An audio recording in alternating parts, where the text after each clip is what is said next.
The National Football League is big business. It earns more money than any other professional sports league in the world. All of the NFL teams are owned by billionaires or consortiums of multi-millionaires, except for one. One team has no billionaire owner, is located in the smallest town in America to have a professional sports team, and yet has won more championships than any other team in the NFL.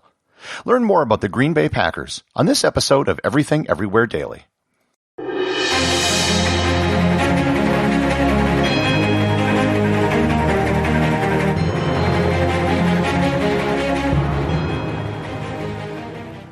This episode is sponsored by Audible.com. My audiobook recommendation today is When Pride Still Mattered, A Life of Vince Lombardi by David Marinassus.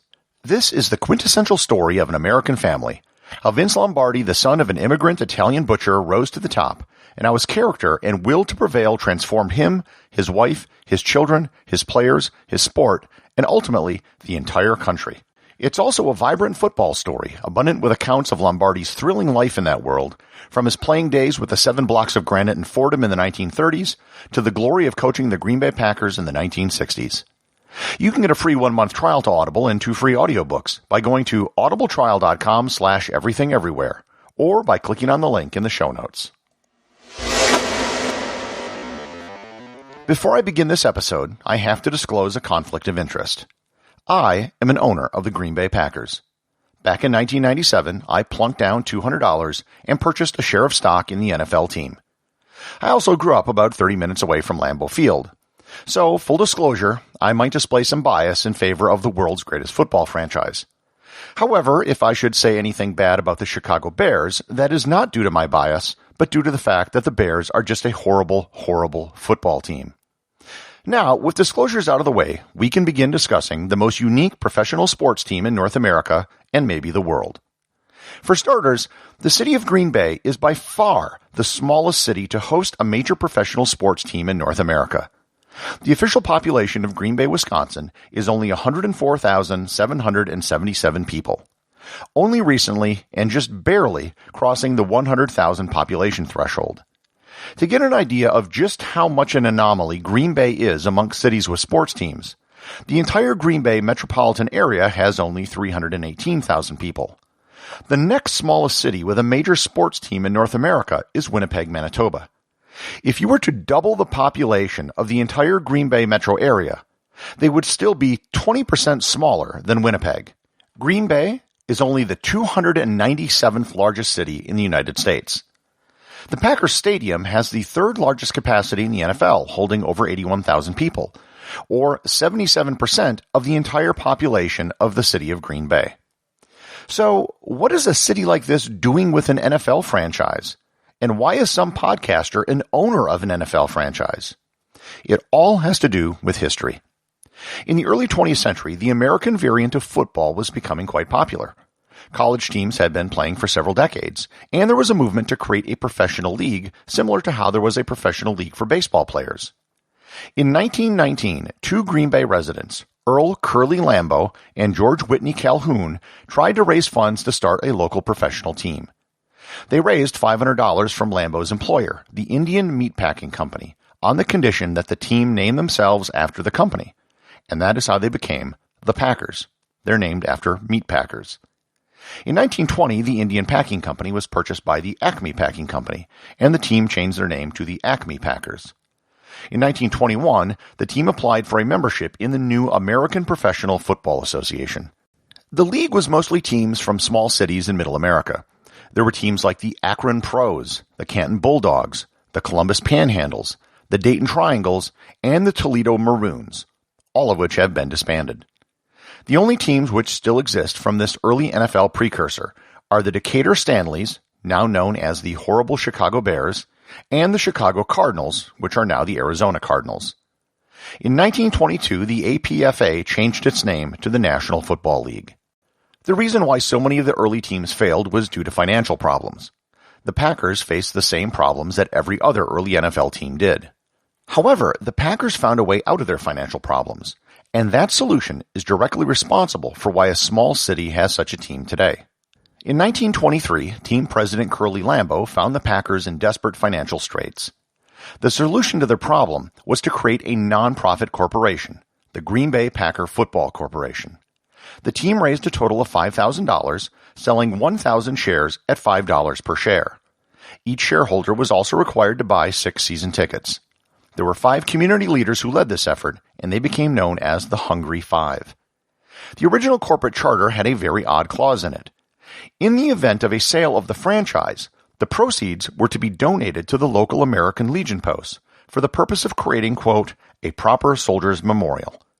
This clause remained in the Packers' bylaws until 1997. Organizing the club as a corporation worked, and it made the Packers solvent. They won the NFL championship in 1929, 1930, and 1931, becoming the first team to win 3 NFL championships in a row. By 1935, the team was facing financial problems again. This time, they reorganized the corporation as the for-profit Green Bay Packers Incorporated. The success of the team continued with championships in 1936, 1939, and 1944. Team founder, president, and head coach Curly Lambeau retired in 1949, and it marked the beginning of the worst period in the history of the team. In 1950, the team raised $118,000 and put limits on the number of shares any one person could own. Despite the horrible records in the 1950s, there was still support for the team in the community. In 1956, the citizens of Green Bay approved a referendum to provide public funds for the creation of a new stadium. That stadium, City Stadium, was later renamed Lambeau Field upon the death of Curly Lambeau in 1965, and it's still used by the Packers today. It is the oldest continuously used stadium in the NFL. The terrible years of the 50s ended in 1959 with the hiring of the man who would dramatically turn the franchise around and who many consider the greatest football coach in history, Vince Lombardi. Under Lombardi, the Packers went from their worst decade to their best. In 1958, the Packers went 10-1, and in 1959, they went 7-5. In 9 years as the Packers head coach, he won 5 championships, was runner-up once, and won the first 2 Super Bowls. He had a 75% winning percentage in the regular season and a 90% winning percentage in the postseason. His teams in 1965, 1966, and 1967 were the second Packer team to win 3 championships in a row. To date, the Packers are the only team to have ever won a three-peat in the NFL, and they've done it twice. The trophy presented to the winner of the Super Bowl is called the Vince Lombardi Trophy. After Lombardi retired in 1968, the team once again went into a funk. The 70s were almost as bad as the 1950s. However, this time, the NFL was changing. The NFL was becoming a big business, and the small-town Packers were being left behind. In the 1980s, the general consensus was that the Packers weren't long for this world, and at a minimum they should move to Milwaukee, which is 90 minutes away. They made a change to the structure of the organization in the 1980s. Since Curly Lambeau retired, the team president has always been a notable figure from the community. At the time, it was a local judge. Since then, the team has been run by professional sports managers, and they have become one of the most successful franchises in all sports.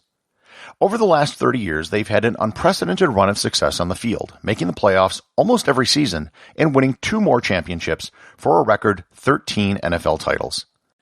In 1997, they totally changed the structure of the company. They did a 1,000-to-1 stock split and dramatically increased the number of shareholders, from 1,100 to hundreds of thousands. They raised $24 million in 1997 and then $62 million in another stock sale in 2011. Today, there are over 360,000 shareholders who own more than 5 million shares of stock. The stock is unique amongst American corporations. You cannot sell it. It does not pay dividends. Shareholders do not get special rights to tickets. The last 2 stock sales in 1997 and 2011 sold shares for $200 apiece. You can sell the shares back to the team at a significant loss, or you can leave it to someone in your will. Shareholders are invited to the annual shareholders meeting, and they do get to ask questions of the team's management and vote for members of the board of directors.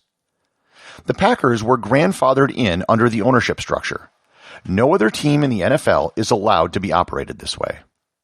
As I mentioned before, the Packers, despite being the smallest city to have an NFL team by far, has the 3rd largest stadium. Moreover, they have the longest streak of sold-out games in the league. They have sold out every home game in Green Bay since 1960.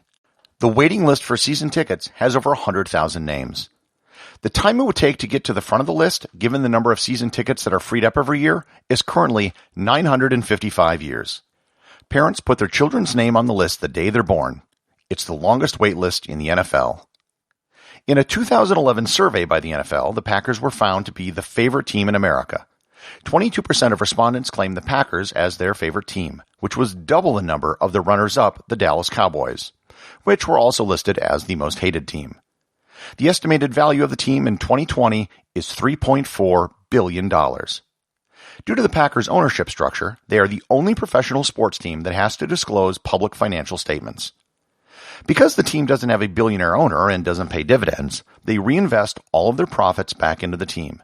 They have some of the best training facilities in all of professional sports, and the stadium and field are always on the cutting edge, despite having the oldest stadium in the NFL.